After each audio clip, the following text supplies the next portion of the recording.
Buonasera e ben ritrovati con una nuova edizione del TG Flash di New Sicilia.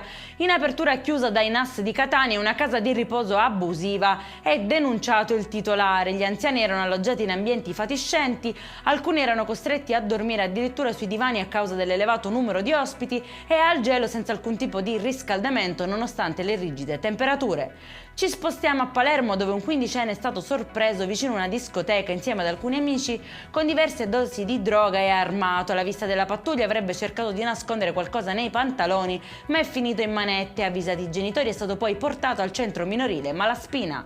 La Corte dei Conti invece bacchetta la Sicilia, in ritardo per i posti letto in terapia intensiva.